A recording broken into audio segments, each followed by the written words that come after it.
Hello everyone, welcome to ई गुरुकुल ज्ञान। हम पढ़ रहे हैं भारत की खोज, चैप्टर 2 तलाश। एक पार्ट हम इसका कंप्लीट कर चुके हैं। आज हम इसका सेकंड पार्ट पढ़ रहे हैं। ये जो पार्ट है हमारा तलाश, इसके कई पार्ट हैं जिसमें हम इस चैप्टर को कवर करेंगे। तो बढ़ते हैं अपने चैप्टर की तरफ। इस चैप्टर में कुछ पार्ट, एक पार्ट कवर कर चुके हैं, दूसरे पार्ट में आज पढ़ रहे हैं कि भारत की शक्ति और सीमा। तलाश चैप्टर जो चल रहा है उसी में हम आगे बढ़ रहे हैं कि भारत की शक्ति के स्रोत और उसके पतन और नाश के कारणों की खोज लंबी और उलझी हुई है, पर उसके पतन के हाल के कारण पर्याप्त स्पष्ट हैं। यहाँ बताया जा रहा है कि भारत की शक्ति, नेहरू जी पूरी जो एक पुस्तक है भारत की खोज, उसमें उन्होंने भारत के अतीत से लेकर आजादी के समय तक वो हमें लेकर आ रहे हैं।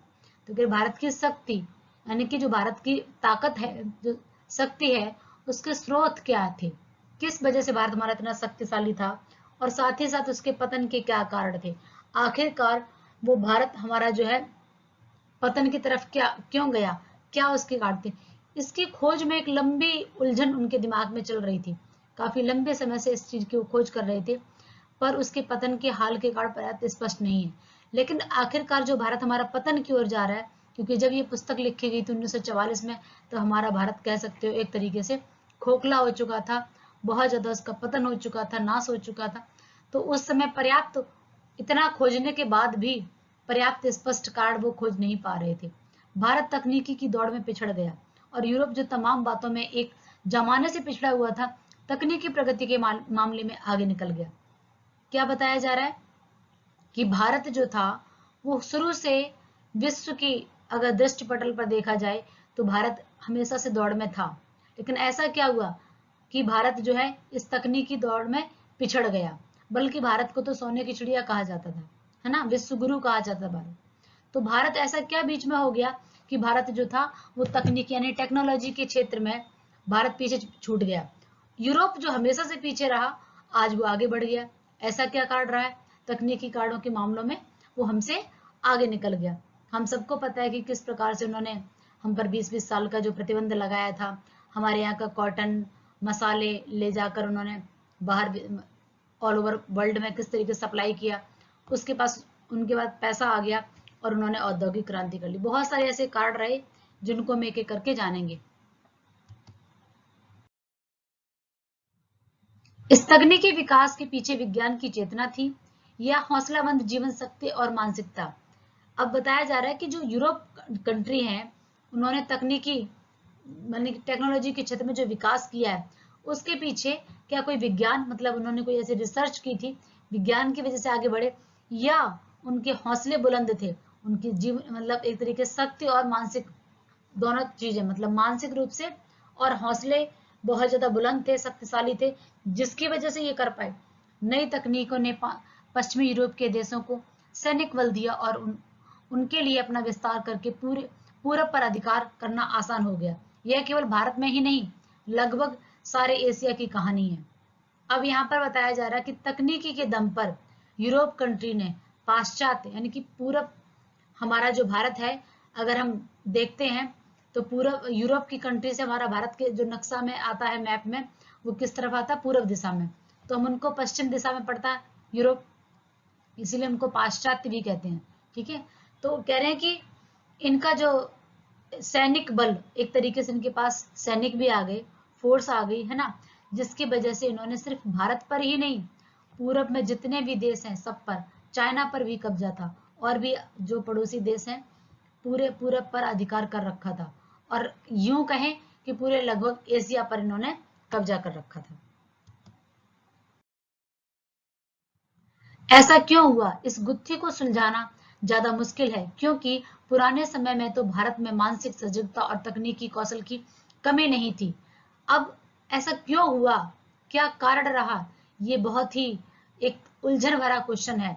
इसकी गुत्थी गुत्थी को समझाना बहुत ही मुश्किल, जैसे पजल होती ना, किसी पजल को सॉल्व करना, वैसे ही नेहरू जी कह रहे किसी पजल से कम नहीं है, किसी गुत्थी से कम नहीं है, जिसको सुलझाना बहुत ही मुश्किल है।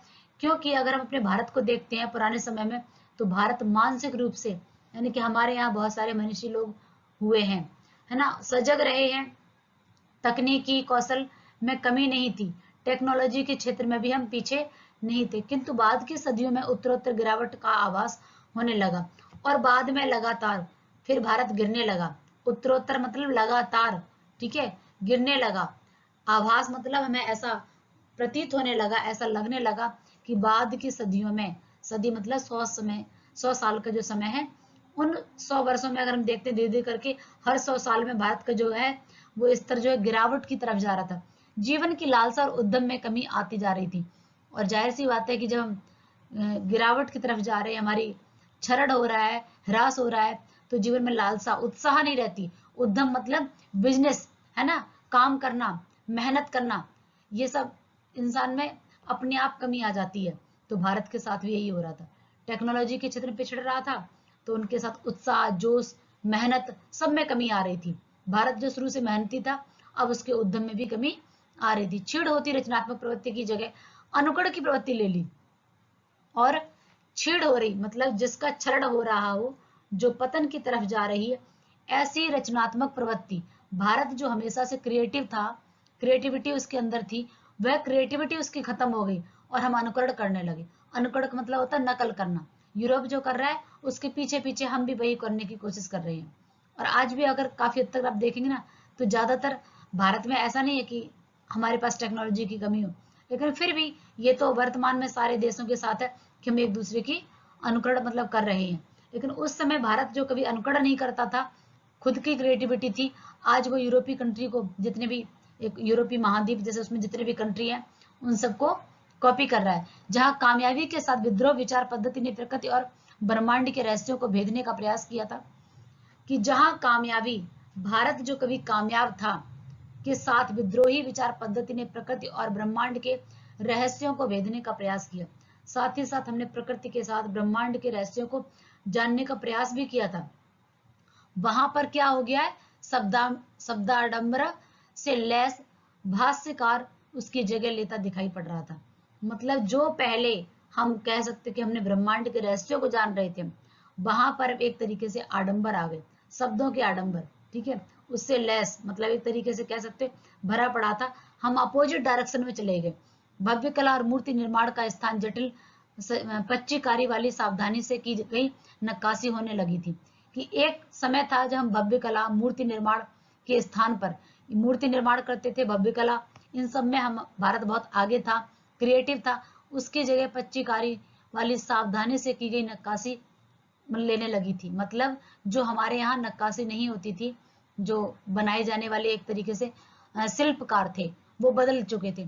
प्रभावी किंतु सरल जीवन, सजीव और समृद्ध भाषा की जगह अत्यंत अलंकृत और जटिल साहित्य शैली ने ले ली थी।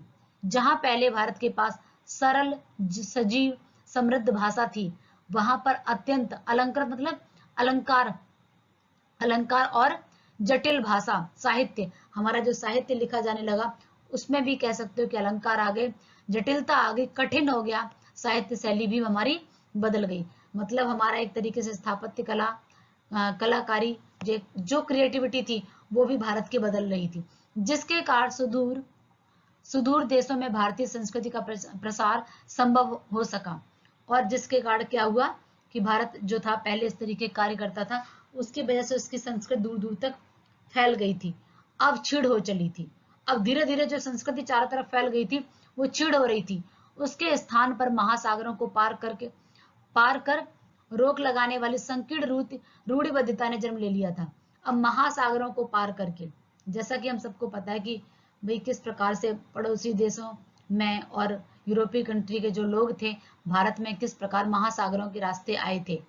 तो महासागरों के रास्ते जब आए, तो उनकी संकीर्ण सोच, जिसमें रूढ़िवादिता थी, उसने जन्म ले लिया भारत में। जहां पहले भारत की विस्तृत सोच थी, वहां संकीर्ण सोच आ गई।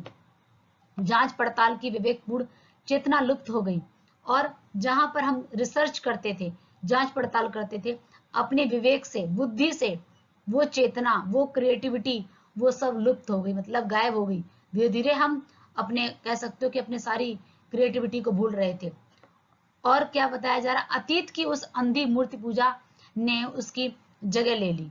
और अतीत में कभी, ठीक है, मूर्ति पूजा जो करते थे, बीच में आप देखेंगे कि जब आर्य भारत में आए थे, जब वेद पुराण लिखे गए थे, उसमें कोई मूर्ति पूजा नहीं होती थी।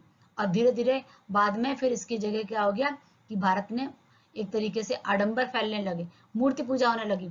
अतीत के विकट भार ने उसे कुचल कर रख दिया, और पास्ट का एक तरीके से बहुत दबाव था, बहुत भार था, उससे हमारी सारी की सारी रचनात्मक शक्ति एक तरीके से कुचल गई, नष्ट हो गई, और वह एक तरह से मूर्छा से ग्रस्त होगी। जैसे मान लो कोई व्यक्ति बेहोश हो जाता है, मूर्छा मतलब बेहोश, तो बेहोश हो जाता है, उसमें जान ही नहीं ऐसा लगता है। इसी प्रकार से भारत भी हो गया। जो कभी उत्साहित था, जोशीला था, काम करने में सावधानी पूर्वक आगे अपने विश्व में परचम लहरा रहा था, आज वो एकदम बेहोश जैसा हो गया, मूर्छाग्रस्त हो गया। मानसिक जड़ता और शारीरिक थकावट की इस हालत में भारत का ह्रास होने लगा। और जब हम कहते हैं ना कि इंसान शरीर से अपाहिज हो जाए लेकिन दिमाग से नहीं, और भारत यहाँ पर क्या हो रहा था, मानसिक रूप से कमजोर हो रहा था, उसकी मानसिक जड़ता वह कमजोर हो रही थी। हमारे शरीर को चलाने के लिए मस्तिष्क जो है एक इंजन का काम करता है, तो मस्तिष्क जब कमजोर पड़ रहा है तो सिंपल सी बात है कि शरीर अपने आप थकावट हो जाएगा, और अपने आप भारत में ह्रास होने लगे। भारत का मतलब क्या, भारत की जनता, जनता जनार्दन ही भारत है, तो भारत का अपने आप ह्रास होने लगा। अरुणिमा सिन्हा ने बोला था, जब वो हिमालय पर उन्होंने चढ़ी तो उन्होंने माउंट एवरेस्ट, तो उन्होंने बोला कि लोग मुझे अपाहिज बोलते थे, मेरा लोगों से एक ही कहना है कि इंसान को पैरों से अपाहिज हो जाना चाहिए, हाथों से, शरीर से अपाहिज हो, लेकिन वो मानसिक रूप से अपाहिज नहीं होना चाहिए। मैं मानसिक रूप से स्वस्थ हूँ। जब वो चढ़ी थी, लोग उनके बारे में, जब वो माउंटेनियर बनने के लिए उन्होंने सोचा था, तब उनके बारे में लोग बोल रहे थे। और ये बात बहुत काफी हद तक सत्य है कि हमारा मानसिक स्वास्थ्य मजबूत होना चाहिए। मानसिक स्वास्थ्य मजबूत है तो कितना भी शारीरिक आपका जो एक बल है वो कम है, फिर भी आप कुछ भी कर जाएंगे। महात्मा गांधी शारीरिक बलिष्ठ नहीं थे, लेकिन उन्होंने पूरे भारत में काम किया। और आगे आने वाले इन्हीं चैप्टर्स में पढ़ेंगे हम, जब चैप्टर 6-7 में, कि किस प्रकार गांधी जी ने भारतीय मानसिक जड़ता पर काम किया, जो पूरी तरीके से गतिहीन हो चुकी थी। आगे कहा जा रहा है, वह गतिहीन और जड़ हो चुका, जबकि विश्व के दूसरे हिस्से प्रगति पथ पर बढ़ रहे थे। जब हमारे अंदर जोश होता है ना, हम आगे बढ़ते हैं, तो अपने आप काम की जो गति होती है वो बढ़ जाती है। यहाँ मानसिक जड़ता आई, शारीरिक थकावट आ गई, अपने आप ह्रास होने लगा, साथ ही साथ एक तरीके से गतिहीन हो गए। जैसे हम बेहोश पड़े, हमारे मतलब एक तरीके से कह सकते हो कि जान ही ना हो, गतिहीन होगी, कोई गति नहीं, कोई प्रगति नहीं है। जबकि विश्व के बाकी हिस्से, जब भारत गतिहीन पड़ा था, तब बाकी सारे देश जो थे प्रगति कर रहे थे। जड़ता और गतिहीनता के एक रस और लंबा दौर रहा है। अब साथ ही साथ बताया जा रहा है कि जड़ता मतलब जहां कोई भी एक तरीके से जान ना हो, कोई जैसे कहते ना जड़ बुद्धि, वैसे ही भारत में कोई हलचल नहीं, कोई गति, मतलब किसी प्रकार की कोई गति, कोई विकास नहीं हो रहा था। दोनों में एकजुट हो गए, लंबा दौर रहा है, तो उसका नाता अतीत की पूरी तरह टूट जाता है। और अतीत में जो हम एक प्रबुद्ध थे, एक कह सकते हो कि मनुष्य थे, हम मानसिक रूप से स्वस्थ थे, हम विकास की ओर बढ़ रहे थे, उन उसके बीच का एक तरीके से कह सकते हो कि पुल, सेतु का जो काम कर रहा था, बीच में वो टूट गया। तो अतीत अतीत में रह गया, वर्तमान में गतिहीनता आ गई, एक युग का अंत हो गया। और बीच में कह सकते हो कि युग का अंत हो गया, उसके ध्वंस अवशेष पर किसी नई चीज का निर्माण होने लगा, और जो बचे हुए अवशेष थे अतीत के, उस पर नई चीज का निर्माण होने लगा। जैसे मकान बनाते हैं, पुराना मकान हो जाता है तो उस पर नया मकान बना लेते हैं, तो अब उसकी नींव क्या थी पुरानी देखा नहीं, उस पर नया बनाना शुरू कर दिया। तो अतीत जब बीच से टूट गया, एक तरीके से गैप हो गया, तो उस पर नए चीजों का निर्माण होने लगा। इस तरह का क्रम भंग नहीं हुआ और भारत भी निरंतरता बनी रही। इसके अलावा समय समय पर और क्रम भंगता, साथ ही साथ ये भी बता रहे नेहरू जी कि जो नींव बनी रही, जो हमने नींव को खोदा नहीं, कि भाई जो अवशेष बच गए थे उसी पर नया बनाना शुरू कर दिया, मतलब जड़ हमारी अभी भी थी, नींव हमारी अभी थी, उसी पर हमने नया क्रम शुरू किया। तो कहीं ना कहीं हमारी जो नींव बच गई थी वो हमारे पुनर्जागरण में बहुत काम आने वाली थी।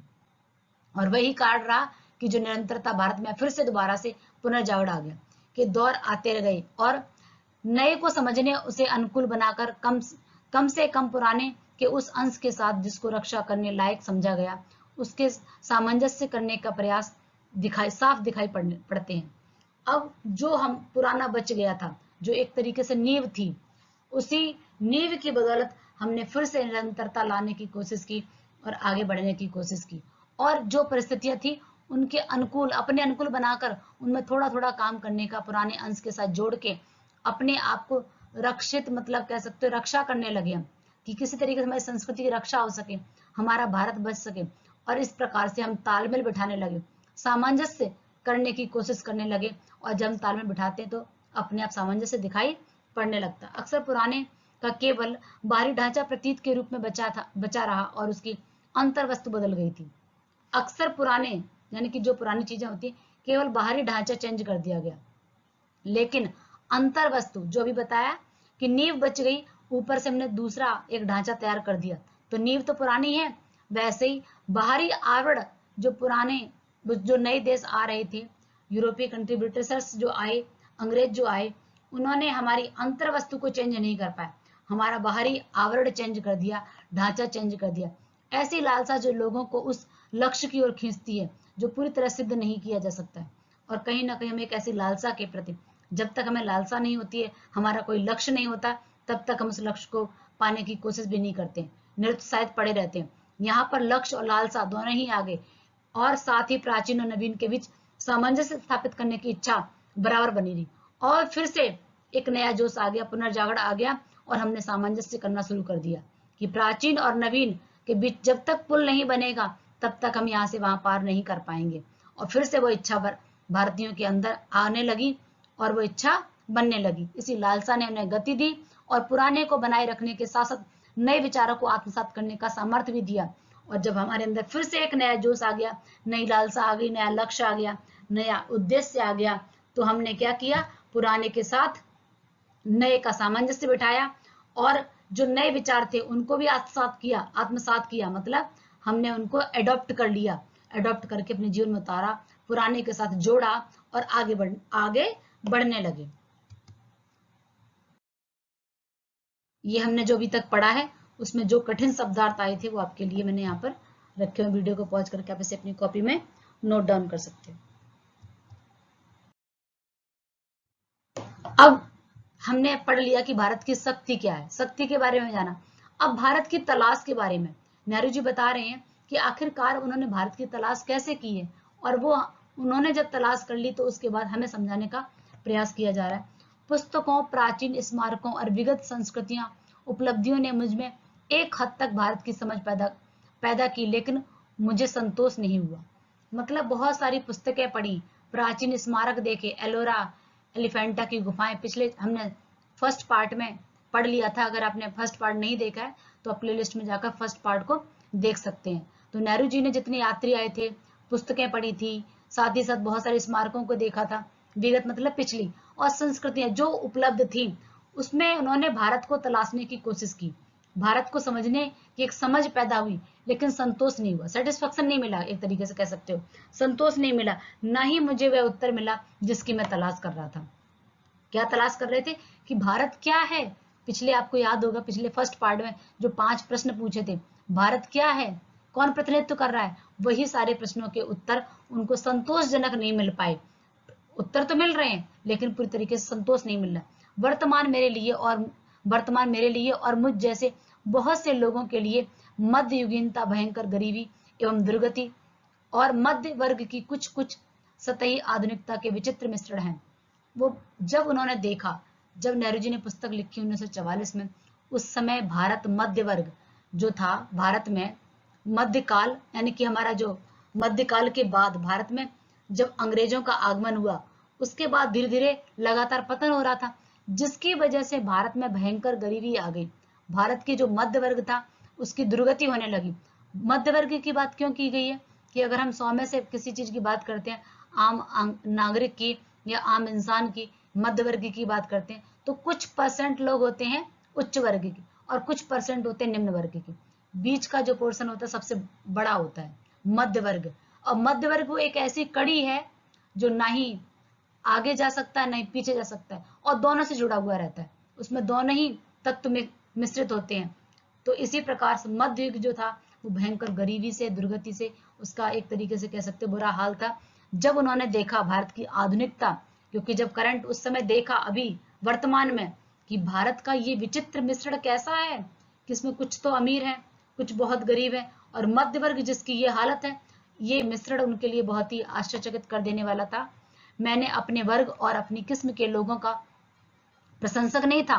वो कह रहे हैं कि मैं अपने वर्ग, जो मेरे वर्ग, मेरे साथ में जो लोग थे, मैं उनकी प्रशंसा नहीं कर रहा हूँ, फिर भी भारतीय संघर्ष के नेतृत्व के लिए मैं निश्चित रूप से मध्य वर्ग की ओर देखता हूँ।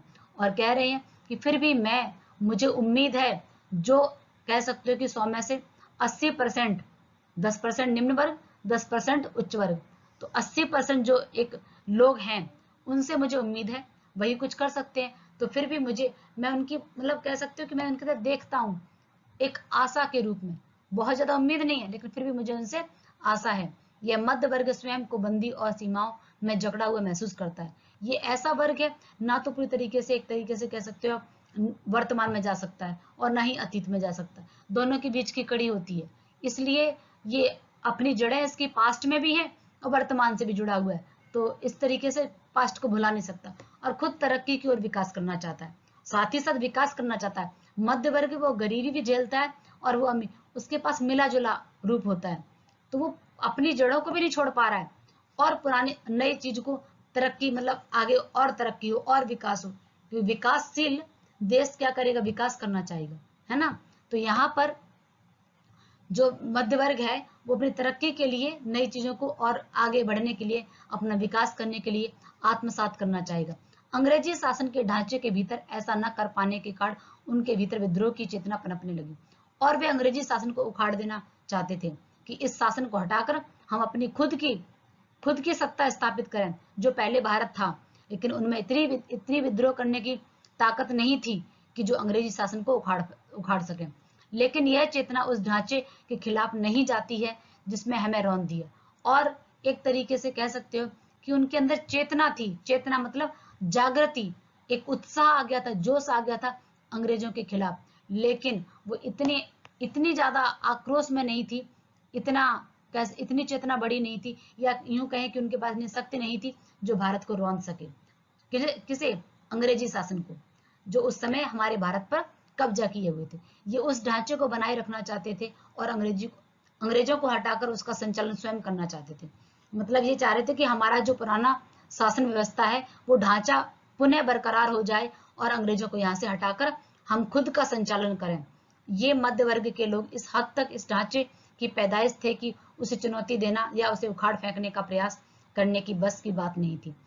एक तरीके से चाहते तो थे लेकिन हिम्मत नहीं कर पा रहे थे, इतनी इनमें चेतना नहीं थी कि अंग्रेजी शासन के खिलाफ मोर्चा निकाल सकें, उनसे बगावत कर सकें, इतना साहस नहीं था। लेकिन अंदर चाहत थी, अंदर ये चाहत थी कि मैं इनको निकाल के बाहर फेंकूं। नई ताकतों ने सिर उठाया और हमें ग्रामीण जनता की ओर ले गई।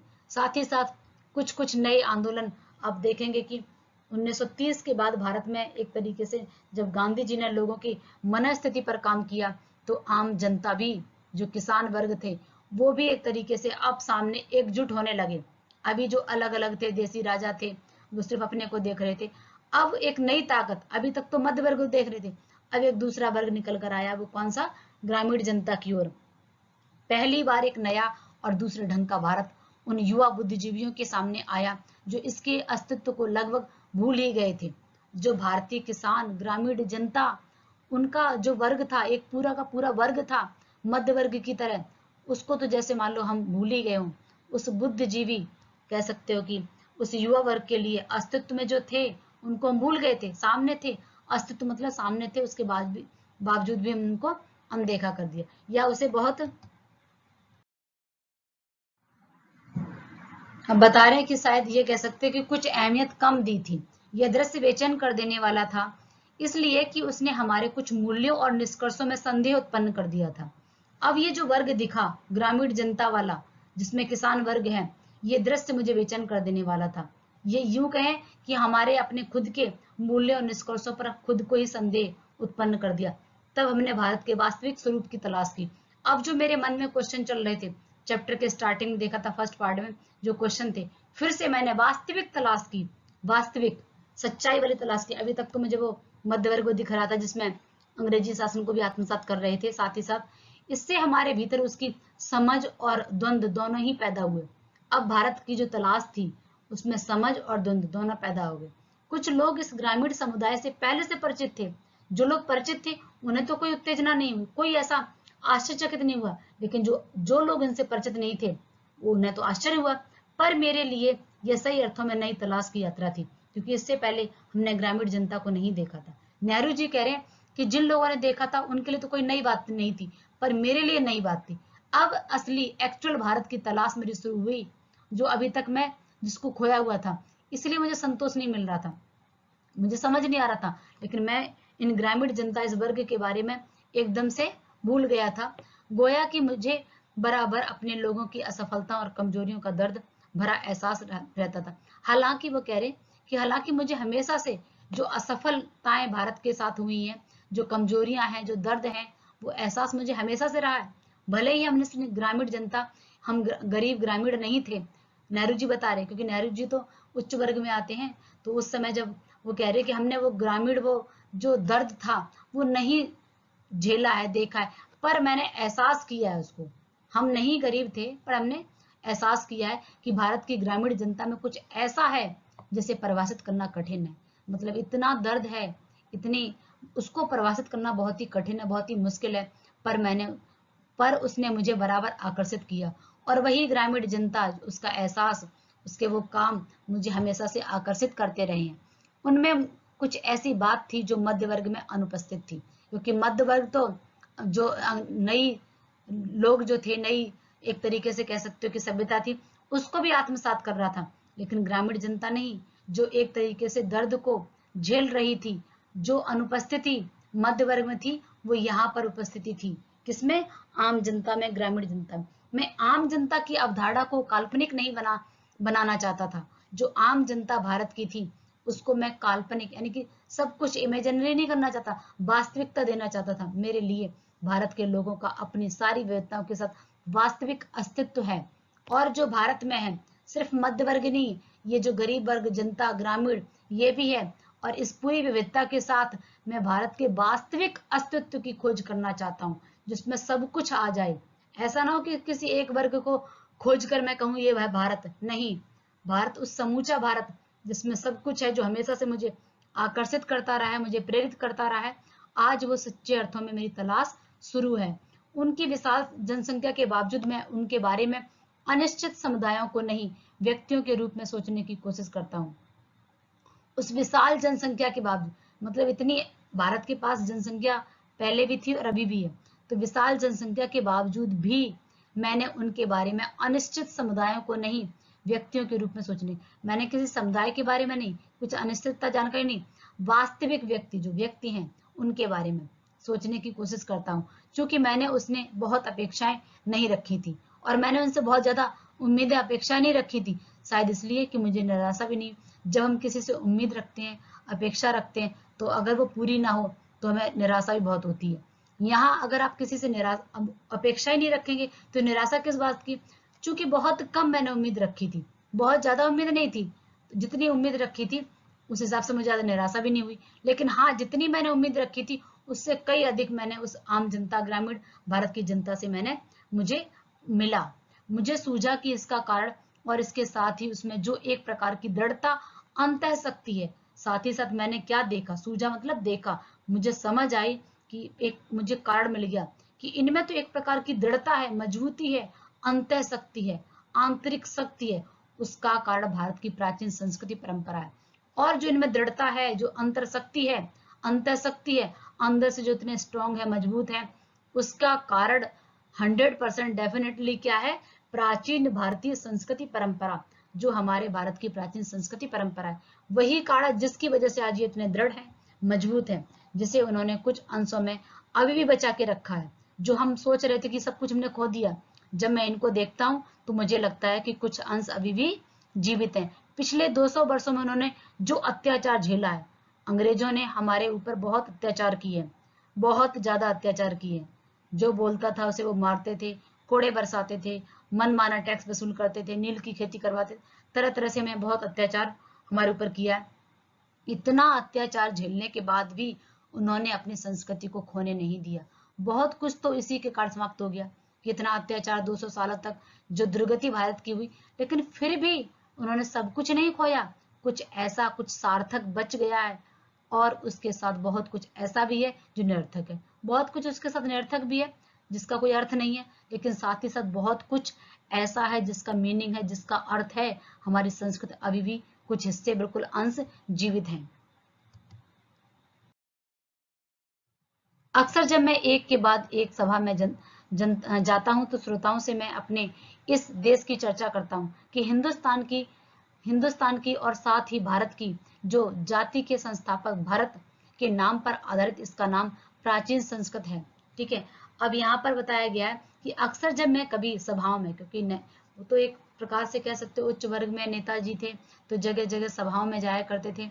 तो जब नेहरू जी अलग अलग सभाओं में जाते, श्रोता मतलब सुनने वाले लोग जब चर्चाएं करते हिंदुस्तान के बारे में, तो वो भारत की जो जाति के संस्थापक बताया जा रहा है कि भारत किसकी जाति के लोग हैं, कहाँ से आए, भारत जो है किसकी संतान है, तो भारत की संतान, हम लोग ऐसा मानते हैं कि भारत जो है भारत की संतान माना जाता है।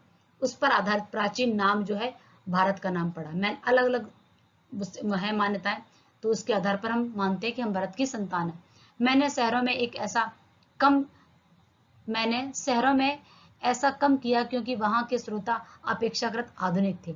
अब ये ग्रामीण जनता को समझ में आता है, लेकिन अगर हम शहरों में जाते हैं तो वहां पर इस तरीके की अगर बातें करते हैं तो वहां ज्यादा नहीं, क्योंकि उनमें आधुनिकता आ रही है, वो विदेशी चीजों को फॉलो कर रहे हैं, आधुनिक मॉडर्न हो रहे हैं, आधुनिकता मतलब मॉडर्न हो रहे हैं, तो उनको ये चीज समझ में कम आएंगी, इसलिए वहां पर नहीं। लेकिन ग्रामीण जनता के साथ मैंने ये चीज बताया, और वे अधिक दमदार भाषण की अपेक्षा करते थे, पर सीमित नजरिए वाले थे।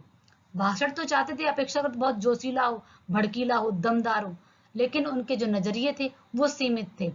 किसानों को मैंने इस महान देश की बावत बताया जिसकी मुक्ति के लिए हमें संघर्ष कर रही।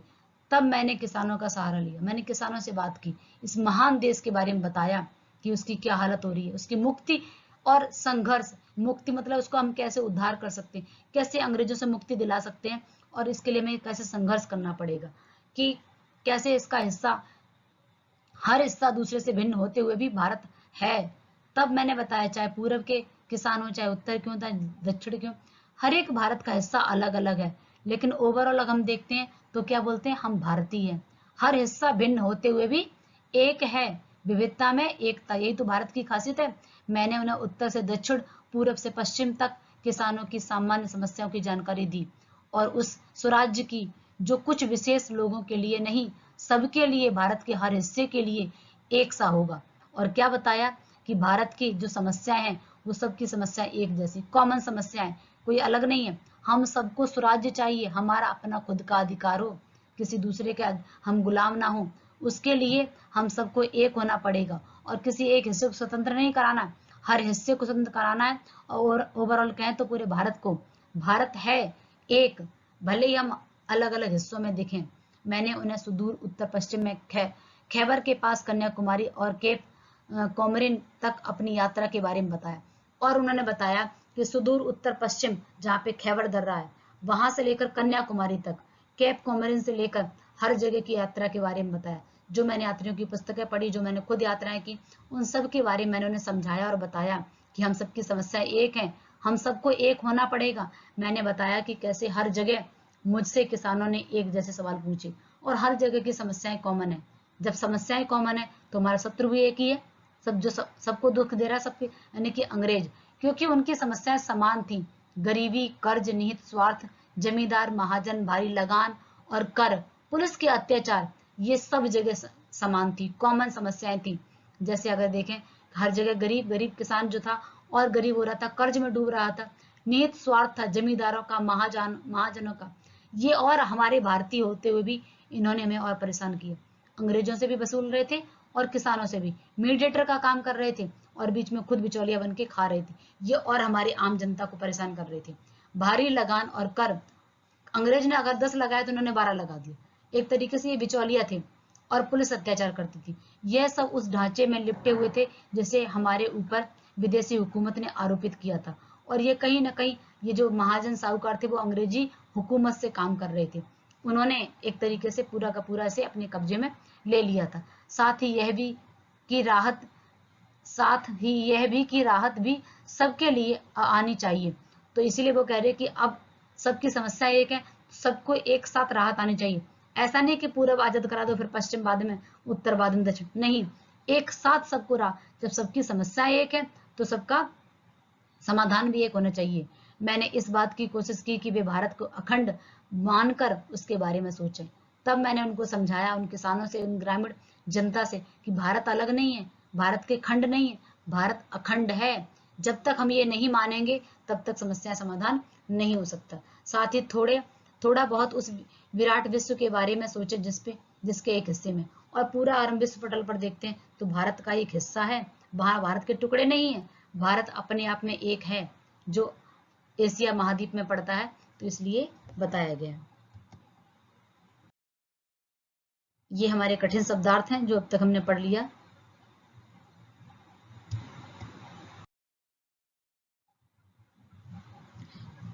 यह काम बहुत आसान नहीं था और उतना मुश्किल भी नहीं था जितना ये आसान था। आसान भी नहीं था और मुश्किल भी नहीं था, यह ऐसे कह सकते हैं।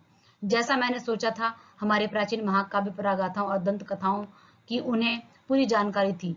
जो ग्रामीण जनता, आम जनता थी, किसान थे, उनको पहले से हमारे महाकाव्यों के बारे में, जो हम भगवत गीता के बारे में बात करते हैं, महाभारत के बात, रामायण के बारे में, ये सब दंत कथाएं वगैरह सब कुछ उनको पहले से, गौतम बुद्ध के बारे में ये सब पहले से पता था। इस साहित्य ने, अपने देश की अवधारणा ने उन्हें परिचित करा दिया। हमने जब थोड़ा सा उन्हें याद दिलाया तो उनकी सारी की सारी अवधारणाएं फिर से परिचित हो गई। इन लोगों ने हमेशा से कुछ ऐसे भी होते थे जिन्हें भारत के चारों कोनों में स्थित धार्मिक स्थलों की यात्रा की, और उन आम जनता में, उन किसानों में, उन ग्रामीण लोगों में कुछ ऐसे लोग भी थे जो भारत के चारों धामों की यात्रा जिन्होंने की थी। तो उनको बहुत जल्दी समझ में आ गया। जब मैंने थोड़ा सा उन्हें हिंट दी, समझाया, तो उनको तुरंत समझ में आ गया कि भारत क्या है। कभी कभी जैसे ही मैं किसी सभा में पहुंचता तो मेरे स्वागत में अनेक कंठों का स्वर गूंज उठता। जब भी मैं किसी सभा में जाता तो एक साथ सभी लोग बोलते, भारत माता की जय। मैं अचानक उनसे प्रश्न कर देता कि इस पुकार से उनका क्या आस है, कि आप जो भारत माता बोलने से क्या मतलब है आपका, क्या कहना चाह रहे हो कि भारत माता की जय। मेरा प्रश्न उन्हें मनोरंजक लगता, चकित करता, और साथ ही साथ कुछ लोगों को तो मनोरंजक लगता, पर कुछ लोगों को आश्चर्यचकित कर देता कि आप क्या बोल रहे हो, है ना, हम बोल रहे हैं भारत माता की जय और आप कह रहे हो कि ये क्या है भारत माता। उनकी ठीक ठीक समझ में नहीं आता कि वे मुझे क्या जवाब दें, और कई बार तो उनको समझ में नहीं आता कि मैं इस बात का उन्हें क्या उत्तर दूं। उन्होंने पूछा भारत माता की जय क्या है ये, तो मैं, कई बार लोग मुझे ठीक से जवाब नहीं दे पाते, और कई बार तब तक एक दूसरे की ओर देखते और फिर मेरी ओर ताकने लगते। मैं बार बार सवाल करता जाता। आखिर एक हट्टा कट्टा जाट, जिसने न जाने कितनी पीढ़ियों से मिट्टी से अटूट नाता था, जवाब में कहता है, ये भारत माता हमारी धरती है, हम भारत की प्यारी मिट्टी। और जब मैं उनसे इस तरीके सवाल जवाब करता तो लोग कई बार तो जवाब दे नहीं पाते, और उन्हीं में से एक बार एक हट्टा कट्टा जाट खड़ा हो जाता है और बोलता है कि भारत माता मतलब भारत की मिट्टी, उस प्यारी मिट्टी को उठाकर बताता है। मैं फिर सवाल करता हूँ, कौन सी मिट्टी, कहाँ की मिट्टी। इस तरीके से पिछले उन्होंने पार्ट में भी उन्होंने प्रश्न किए थे, इसमें भी वही कह रहे। वो एक तरीके से उस आम जनता को एहसास दिलाना चाहते हैं कि भारत मतलब तुम सब, भारत की जनता, भारत की मिट्टी, भारत का प्रत्येक कोना, सब कुछ भारत है। किसी एक हिस्से को आप भारत नहीं कह सकते, ना ही जनता को कह सकते, ना ही मिट्टी को कह सकते। भारत की रग रग में जो कुछ भी बसा हुआ है वह सब भारत है। कि कौन सी मिट्टी, अपने गांव की मिट्टी की बात कर रहे हो, उस जिले की मिट्टी की बात कर रहे हो, या फिर अपने राज्य की, जैसे वर्तमान कहते हैं यूपी के हैं, बिहार के हैं, दिल्ली के हैं। ऐसे यहाँ पर भी वो जो हट्टा कट्टा जाट खड़ा हुआ था उससे पूछा, कौन सी मिट्टी की बात कर रहे हो, अपने गांव की मिट्टी की बात, या जिले की, या फिर राज्य की। क्योंकि वो ये एहसास दिलाना चाह रहे थे कि राज्य, जिला और गांव अलग नहीं है, वो सब भारत है। कि तमाम टुकड़ों की या फिर पूरे भारत की मिट्टी। और फिर लास्ट में क्या प्रश्न कर देते, उस छोटे छोटे यानी कि गांव, गली, शहर, राज्य से आकर, या फिर पूरे भारत की मिट्टी की बात कर रहे, कौन सी मिट्टी की बात कर रहे। प्रश्नोत्तर का यह सिलसिला तब तक चलता रहता जब तक कि वे प्रयत्न करते रहते, और आखिरी में कहते कि भारत माता सब कुछ तो है, सब कुछ है जो उन्होंने सोच रखा है, जो अब तक वो सोच रहे थे, जो आम जनता को बताना चाह रहे थे, वही आखिरी प्रश्न उनका होता कि भारत माता सब कुछ है, इसके अलावा भी बहुत कुछ है। और इसके अलावा भी बहुत कुछ है, सिर्फ जनता, मिट्टी या लोग, राज्य, शहर नहीं है, इसके अलावा भी है। क्या क्या है, जैसे आपको चित्र में दिख रहा होगा, नदियां दिख रही हैं, पहाड़ दिख रहे हैं, जंगल, ये सब कुछ भारत माता है। जुते हुए खेत हमारे लिए खाना मुहैया कराते हैं, जो किसान, और उन लोगों को ये बताना चाह रहे हैं जो किसान खेती कर रहे हैं, वो भी हमारे भारत के ही लोग हैं। हम सब हमें प्रिय हैं, लेकिन जिस चीज का हम सबसे अधिक महत्व करते हैं वह है भारत की जनता। भारत के पहाड़, जंगल, नदियां, सड़कें, खेत, मिट्टी, ये सब भारत है, लेकिन सबसे ज्यादा हमें प्रिय कौन है? भारत की जनता। उनके और मेरे जैसे तमाम लोग, वे सब लोग जो इस विशाल धरती पर चारों ओर फैले हुए हैं, और इस पूरे विशाल धरती मतलब भारत की धरती पर जो फैले हुए हैं, उन सब के बारे में करें। भारत माता मूल रूप से यही लाखों लोग हैं। उनको बताने का प्रयास किया जा रहा है कि भारत में रहने वाले हर एक कण कण में भारत है, लेकिन भारत में रहने वाले लोग वही मुख्य हैं। और उसकी जय का अर्थ है कि तुम अपनी खुद जनता जनार्दन की जय, मतलब खुद की जय बोल रहे हो। ये मत सोचो कि सिर्फ इस मिट्टी की जय बोल रहे हो, ये जनता जनार्दन की जय है। मैंने उनसे कहा कि तुम भारत माता के हिस्से हो, और तुम उस भारत माता के हिस्से हो जो तुम अभी बोल रहे हो भारत माता की जय, मतलब तुम खुद की जय बोल रहे हो, और तुम उस भारत के एक हिस्से हो, एक तरह से खुद की भारत माता हो। जैसे जैसे ये विचार धीरे धीरे उनके दिमाग में बैठता जाता, उनकी आंखें चमकने लगती, मानो उनको कोई महान खोज कर ली हो।